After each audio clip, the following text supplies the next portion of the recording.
Mes chers compatriotes, me voici donc devant vous grâce à la magie de la technologie. Et rassurez-vous, je me porte très bien. Vous l'avez appris, M. Ouattara a tenté de m'arrêter à l'aéroport d'Istanbul et de m'extrader par la procédure d'urgence en Côte d'Ivoire le 3 novembre dernier. Ceci n'est pas discutable.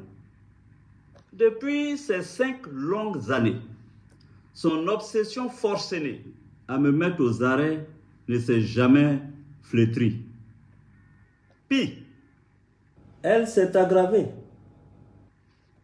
Après m'avoir fait condamner par une justice émasculée aux ordres, successivement à 20 ans et à perpétuité, il a entrepris de déclencher contre moi une féroce chasse internationale à l'homme en dépit des décisions de la Cour africaine des droits de l'homme et des peuples qui a annulé toutes les poursuites contre ma personne parce que, vous le savez bien, elles étaient politiquement motivées.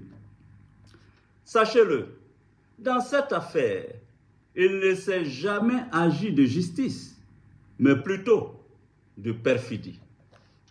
En effet, déjà dans le courant de l'année 2020, précisément au mois de novembre, il a exigé de la France où je résidais mon arrestation et mon extradition. Paris, comme vous le savez, a décidé de m'interdire son territoire. Du 14 au 18 février 2022, Alassane Ouattara a effectué une visite officielle en Belgique avec, parmi ses priorités, l'obtention de mon arrestation. Il a expressément exigé que le visa Schengen que je détenais ne soit pas renouvelé. Il a insisté auprès du gouvernement belge pour que ce pays ne me délivre aucun document administratif qui m'aurait permis d'y résider légalement. Ceci aussi est incontestable. Ceci m'a contraint à emprunter une autre destination pour mon exil. En janvier 2022, je me suis installé à Dubaï.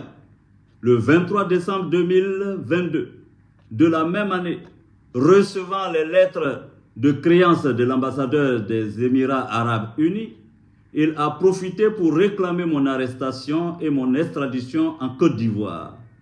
Ceci ne se discute pas non plus.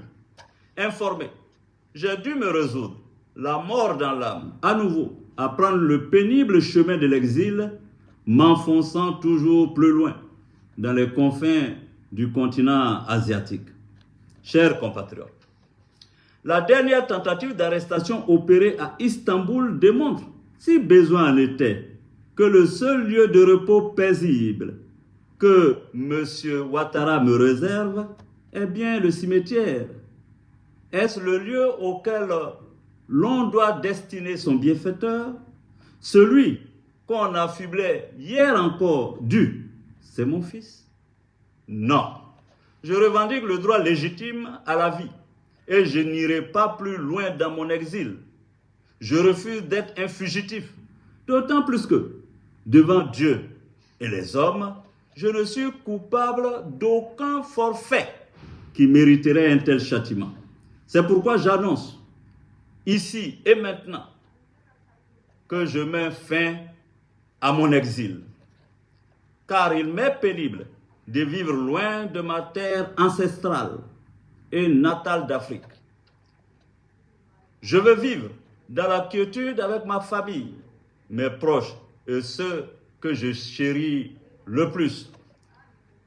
Je veux pouvoir contribuer à la réconciliation des fils et des filles de mon pays et apporter ma pierre à l'édification de la paix, de la concorde entre les peuples d'Afrique.